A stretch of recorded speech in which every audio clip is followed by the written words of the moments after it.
87% of realtors get into the business and get out of the business in 2 years. That doesn't exist in our world. We have massive visions around growing our businesses, and we are always looking to add talent to our world. We do everything in our power to ensure the people we surround ourselves with defy the odds, get into production, and build massive lives for themselves. If you are a realtor looking to get into the business, we have a blueprint for success. With locations all across Canada, reach out to us. Let's talk about partnership and opportunities. We are looking forward to it.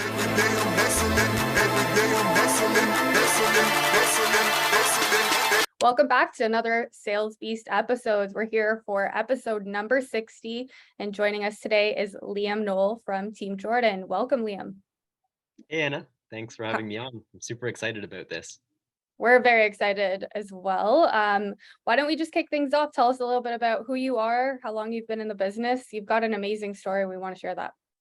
Yeah, for sure. No, I appreciate it. So my name's Liam. I'm on Team Jordan. If you're a Sales Beast listener, you might have heard Lorraine Jordan's podcast. So she was on I don't know which episode it was, but a little while ago. I'm 19 years old, so I got in the business at 18.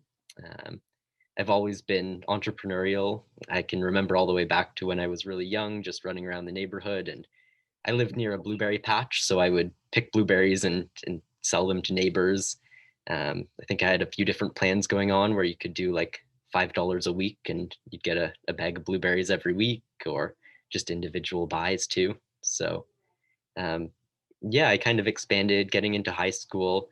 I had a lawn aeration business that I was running some Facebook ads for and running around with an aerator that I had bought and doing lawns with that, and just kind of finding every way I could to make a little bit of money on the side. And I'd work jobs as well. I had a job at Burger King, but I always enjoyed the entrepreneurial side of it a little bit more. I'd flip things as well in high school, so mostly like boats and kind of anything that I could add value to. So I could buy a boat that was kind of left out in a yard for years and needed a lot of love, and fix it up, get it running, make sure that everything works and it's waterworthy, and then sell it for a little bit more. And that was kind of the way I made some money throughout high school. And then jumping into it, I'd read some books, and it was kind of a choice between, do I go to university or jump into the real estate business? I'd read Rich Dad Poor Dad and a few other books, and I kind of just wanted to give this a try. So I had sent an email out to a few different agents in the area with kind of just a video of myself saying, hey, my name's Liam, I'd love to meet you. And Lorraine ended up responding. And I don't think we actually ended up meeting first. She set me up with one of her investor clients, and I met with them. And then from there, I met with Lorraine, and things kind of kicked off from there. And I got started in the business. So I just want to give everyone perspective. I know you're an absolute rock star. I want everyone listening to know that also. It's 19 years old. Can you let everyone know what your volume is so far this year and where you see yourself ending up by the end of this year? Yeah, so I'm at 30 units this year, and I believe my volume's somewhere around 16 million, somewhere around there. So that is absolutely incredible. Yeah. Congratulations. Thank you. One thing I noticed with you, because I've heard you speak before, your level of maturity, given your age, is just through the roof. I think that's why I'm very intrigued by you. I don't know. Right. Yeah. If that's weird to you or not, but when I was growing up as a kid, I was big into hockey. My goal was to go be a professional hockey player. Obviously, that didn't pan out, but Right. Still to this day, my interest lies in watching. I'm a big World Juniors fan. I like to watch the kids as they move on, and sometimes when I heard you speak for the first time, that kid's level of maturity, or that young man's level of maturity, is out of like a high level draft pick in the NHL. Right. Yeah, they have never. I've seen very few people your age that can carry themselves that way. Well, And it's a huge uphill battle. And we joke on our team, when I was, I think, 28 when I got in the business, and that's the only reason I have this beard. I grew it to appear older. I don't know if you have the luxury of being able to grow a beard yet. Well, we're But getting to November here, so I'm gonna try, but I definitely get that, all the time. Hey, like, how old are you? And Lorraine's kind of given me the response of, oh, you know what? I look a little bit younger than I am. And yeah, I just move like from that there one. because my experience level after being with the team is a little bit higher than, another 18-year-old, 19-year-old now. So, Mm-hmm. right. Um, but yeah, no, I appreciate that. And I think real estate is kind of like hockey, where it's not just a job where you can go in and your skill level really does matter. So you have to be a professional athlete per se, and you work on your skills every day and you're practicing, and that's what we do. We script and role play and um, kind of hold ourselves to the highest level possible in order to do all of that. So What are that it's and I'm sure you found the same thing. You got into the business at a really young age. I know one thing you always talk about is imposter syndrome, something we all experience. What are some of the things you did to overcome that when you were starting out? yeah, so I think that's the one of the reasons that I joined the team versus going as an individual agent. Now I'm here with Lorraine, who has 33 years of working in the business and all of the systems. And that's kind of helped me the whole time, just not even really feel as much of the imposter syndrome. Of course, we all feel a little bit like, oh man, what are we doing?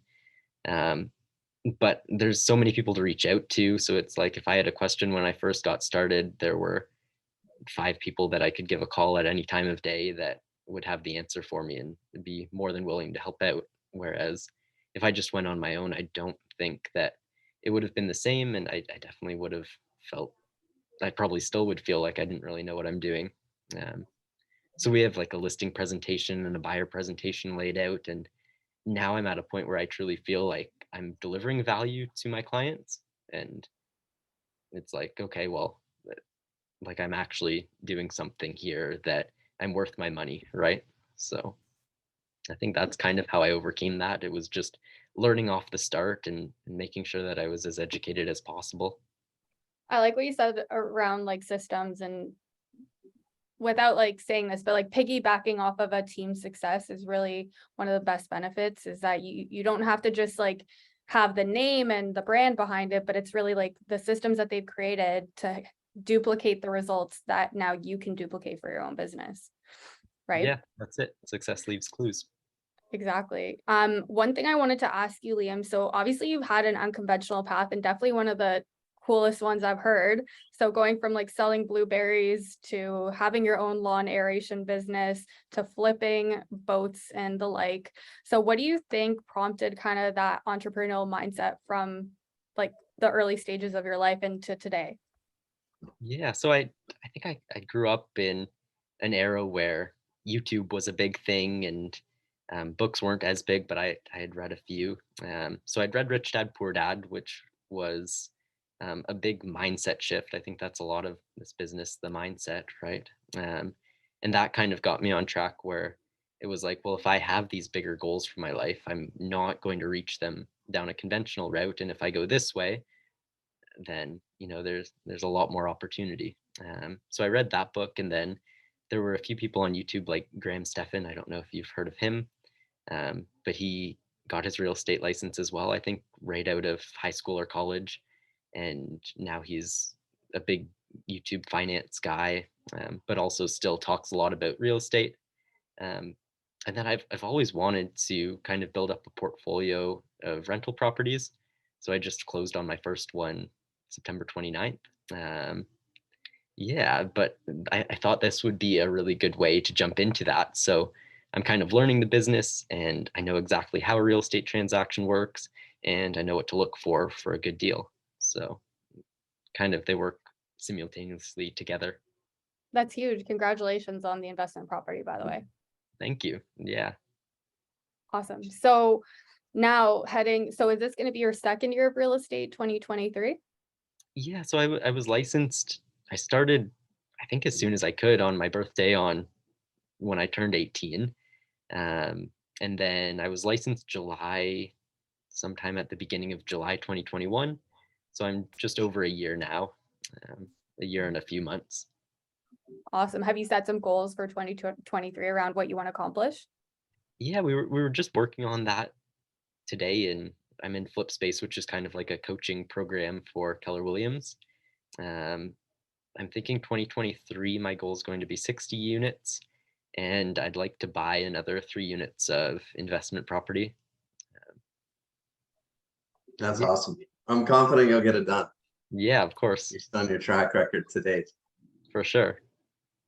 I imagine a lot of people are listening are wondering how you were able to string all this success together. Can you speak to us about what you did? How did you generate 30 deals? How did you generate 16 million in volume? What did the day-to-day actually look like? Yeah, so it's a lot of lead generation. I guess there's the 5 jobs of a real estate agent, and for those listening, if you don't know what they are, I think they were script and role play, lead generate, lead follow-up, appointments, and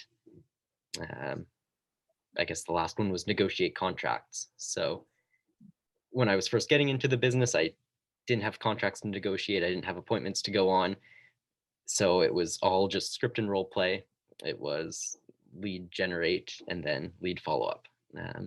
So Lorraine kind of got me started in vacant lands at the beginning, mostly because they were transactions where I wasn't, I guess, really in front of the people. At first, it was an easy cold call, and it was a good way to get a few deals started under my belt. So I would go into the town office and grab, it's called the roll book. So every town office should have one. I would go through that and look for every piece of vacant land. They don't let you take pictures of it, so you have to bring a pencil and paper, and I would just write down all of the home addresses of people that owned vacant land. I'm in Midland, so Tiny Township is close to us, and there's a lot of vacant land that's close to the water there. And then with the home addresses, I could go to Canada 411 and find phone numbers, and then make sure that the phone numbers weren't on the do not call list. And then I would just call those, and it was a really simple call because the market had went up so much. So it was just, hey, I'm calling from Team Jordan. I noticed you might own a piece of vacant land over in Tiny, and I was wondering if you've looked into what the values have done on those. And then usually it was not really. So then it would be kind of a surprise to them when they're vacant land that they probably bought for less than, even if they bought a few years ago, they would have paid $40,000. Now it's $300,000. So the big surprise there. And then I think it might have been 5 or 6 of those transactions to get started. So that was kind of my main thing. At first, I was just calling all day long, and in the mornings I'd go to the town office, get more numbers, call the numbers, and do all of those. And then, yeah, my business really got rolling, and now I'm doing more transitioning out of vacant land into more houses that are a little bit higher on price point. But yeah, that was kind of it. So I'm still doing at least 3 hours a day of prospecting, and that just keeps the pipeline full and makes sure that I've got business coming in. Now that you're transitioning out of vacant land into your typical residential real estate, higher price points, what are you doing to source those leads? So it's still a lot of the same thing. I've got my numbers written out here. So we get some team leads. So it's about 40% of my business is team leads. So those are one of them. And then the rest are mostly there's a little bit of Sphere. I don't have a lot of Sphere that's in a position to buy being younger. So I've done 2 Sphere deals. One of them was a friend in university that his parents helped him buy a place there, which is pretty cool. So he's kind of renting it out and making a little bit of money on it, and they'll own a place at the end of the university career. So that's pretty cool. But then mostly it's just door knocking and cold calling. So I'm getting out, and every day I'm dropping off flyers and just meeting with people at their doors and seeing if they're interested in selling. I want to, this is off topic, but I watched this guy speak at MegaCamp. Right. He was on stage, which I'm sure you're going to be on stage at MegaCamp soon enough, the way you're going. But but he was similar age to you, maybe a little bit older, 22 years old, just got in the business, no sphere. And Instagram was his thing. And it was so simple. He would post a video of himself in a house, and it wasn't his listing because he had no listings. So he was just starting out. And he'd do that 5 days a week and follow 20 strangers on Instagram. And through that simple process, he built a pretty significant following on Instagram, and now has a business very similar in size to yours. Right. I just thought that was a really cool hack to overcome the lack of sphere. Mm-hmm. Yeah, I haven't done as much social media as I've wanted to, and I think that'll be a big thing in 2023 that I'll try to implement. I've watched a few webinars and all of that on implementing that and the different strategies that you can go about it. I post on Instagram maybe once or twice a month, and every time I'll get a testimonial, something, I'll post that on my story, but that's about it for Instagram. And as a result of that, I haven't seen a lot of business from there.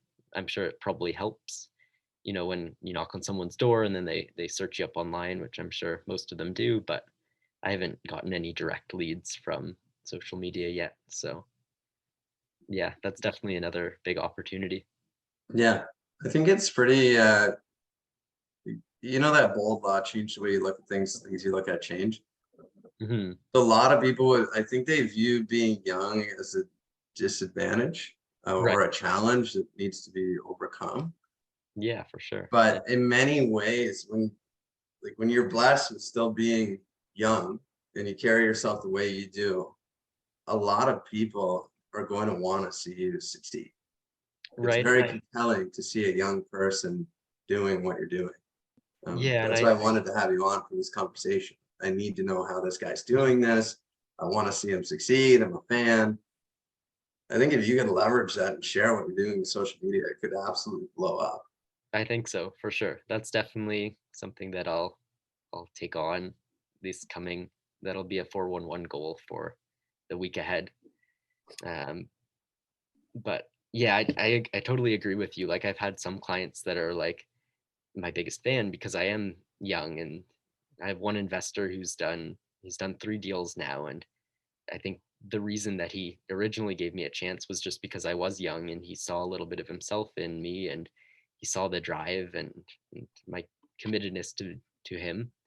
And yeah, he gave me a chance, and now he just bought a cottage, and he's bought 2 flip properties that he's going to have to sell once he's done with them. So yeah. You have no idea. Like, when I was in Florida with Lorraine a couple months ago, and I think it was right around when you were buying that investment property.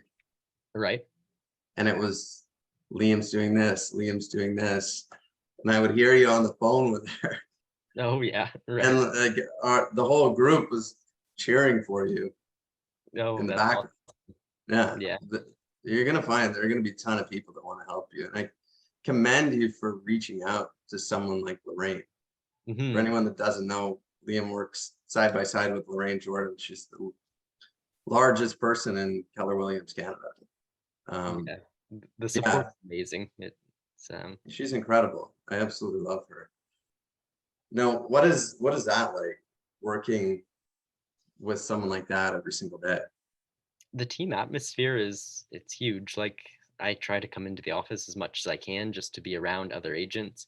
Not only Lorraine, but like, we have Jonathan Wallace is on the team, and he did 100 deals last year. We have a few other agents that are doing right up close to that 100 deals, 60 deals. So being on such a big team with people that are working at such a high level, it's like, when I'm surrounded by people like that, it's easy to just put my head down and get the work done and do the deals. We have a team meeting every Wednesday, so that's big as well. We talk about the market and just make sure that we're on track and hitting goals. We focus a lot on that, a lot on goals, and Tony Robbins, where we started a thing where we're listening to some of his stuff, and then I guess you're probably doing that as well, right? Going to UPW. Will you be there? Here, yeah. Nice. Oh, nice. We'll see you there. For sure. So that'll be fun. But I'm pumped. It's gonna be great. Yeah, I'm excited. I haven't been to any of his things before, so should be really cool. But yeah, I think that's huge, the team environment, and just being, like they say, you're the average of the 5 people that you work most closely with and you spend the most time with. So spending my time with people that are working at such a high level is really big. Um, and then even on the investing side, like Lorraine works really closely. She has a client here who's she's bought, I don't know how many units, but she's done a whole lot of investments in Midland. And she's actually the one that I bought the duplex from. So she owned it and I bought it from her. So she kind of knows all of the ins and outs of the investing side of it. And that's big to have someone like that as well in kind of in my group of resources here. So yeah. So I have a question for you. Obviously, coming into real estate, and it's a whole nother business, although it sounds like you were super entrepreneurial before, but what were some habits or lessons that you learned over the past year that you had to quickly implement or pivot into helping you become a better salesperson, to helping you become a better business owner?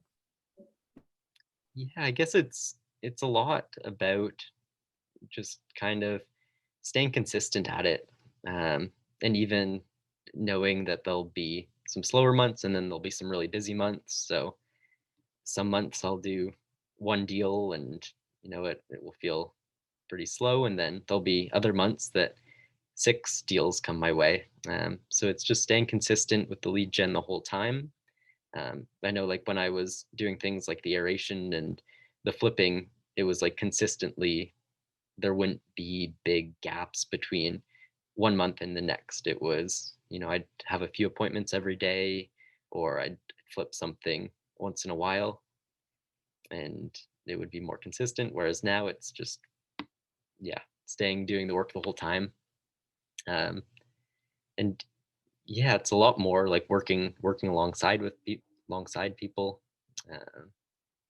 Wasn't doing as much of that. It was still about maintaining relationships before, but now it's even more about that. And like I'm even seeing it now, I'm getting repeat business. So making sure to be staying in touch with people, doing a really great job for them, and yeah, making sure to just stay top of mind the whole time. So it's definitely a different business than anything else, right? So you mentioned there's someone on your team, I think you said his name was Jonathan, that does Mhm. 100 deals a year. Yeah, What last year. impact does that have on you? That's, I think a lot of people don't even realize that's possible and that there are people out there doing that.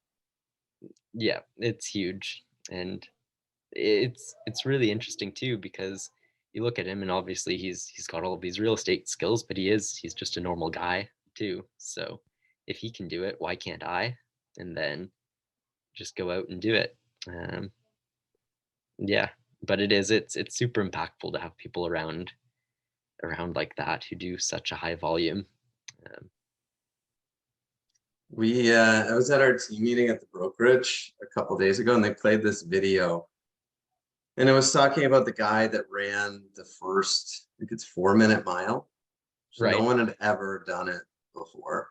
And then this one individual did it. And it was the next month, someone else did it, and then someone else did it, and then someone else did it. When I look on our team, we've never had anyone that's done 100. That's crazy. We've had people that have done half that. We had one guy did 50, Yeah. which showed someone else that 50 was possible. Then he had another guy that did 51, and then he had another guy that did 52. Yeah. I can only imagine how much that must blow up your mind to be sitting next to someone that cranks out 100 a year. It is for sure. Yeah. Yeah, it shows you it's possible, and then it also has a little bit of competition too, right? Like it's like, oh man, they sold another house this month. I got to sell another house this month. We have a team leaderboard, so every week it comes out, and it's just how many units we've all done, conditionals, pendings, and closed. So that'll come out I think I'm in 4th or 5th right now, and it's pretty, it pushes you to just try to get up that leaderboard. And if someone else sold 2 properties, then it's like, oh shoot, I've got to catch up, and keeps you on top of things. So yeah. Difference between you and them is you're just getting started. Yeah, for sure. That's great. Yeah. Awesome. And I don't have too many questions left. I don't know if Mike does, but I think the biggest thing I wanted to ask you is like, what are you most looking forward to? Obviously, just a couple of years in the business now, like what do you envision seeing yourself in the next 3, 4, 5 years? Yeah. So my goal is to continue to build up the rental portfolio. So I'd like to get to a point where I'm making enough passive income on that I can sell real estate when I want to and do some other exciting things. Um, I see people like Dylan Suter, who you've also had on the podcast, who's running around the world, and it seems like he's in a different country every week and just living this awesome life. So I'd like to get to a point where I can do stuff like that, and then also give back. So one of my goals is like an athletic foundation type of thing where kids can go in and there's sports and training and all of that. I think that was a big part of when I was growing up that really shaped me as a person. And I think it's really impactful. So somewhere that they can just get really good training on athletics, and even if they don't have money, I can front that and be in a position to help out with that. So that would be my goal there. That's That's awesome. awesome. I'm sure you'll make it happen. Yeah, for sure. You have any other questions, Anna? No, I was going to kick it back over to you. I think I got a lot of value just from hearing Liam's story and what he's accomplished in just a short time in the business. And I can so appreciate young people getting into this kind of industry. Like it's my favorite thing to see. We have a couple younger agents in our office as well. And it's like good energy, it's good vibes. And overall, like I just want to see you succeed. So whatever you need support with, Liam, we're here for you. That's awesome. Yeah, you guys are awesome. So I have one question left. It's one we ask everyone. Who do you know that we should have on this podcast? Huh, that's a good one. And you have to help us get them on. Have you had Sean on yet? Sean Provenche? Yeah, I think it was our last episode. Yeah, Okay, so he's just not aired yet. Darn. exactly. That would be a good one. I'm excited for that one. He always speaks, and everything he says kind of just absorbs, and he knows how to coach really well. Okay. Other than that, Jonathan might be a good one. So I can try to help get him on. I think he's been on Flip Space, the coaching call there a couple of times, and yeah, he's really motivational doing that many deals. Other than that, I'm not too sure, but yeah, if you want to get him on, definitely reach out. I'll see what I can do. Let's do it. We'll reach out to get his contact info. And so, Liam, if people want to connect with you, what's the best way to get in touch with you? Shoot me a message on Instagram. Keep me accountable to posting more and getting more deals off of there. Yeah, that's probably the best way. I think it's just my name, Liam Knoll, Liam_ Knoll or something like that. It's probably the best way. Yeah. Or my email is liam@teamjordan.ca. We'll put both your email and your Instagram in the caption down below. Cool. Sounds good. Thanks for joining us today, Liam. No problem. Thanks for having me on. Every day I'm hustling. Every day I'm hustling. Every day I'm hustling. Every day I'm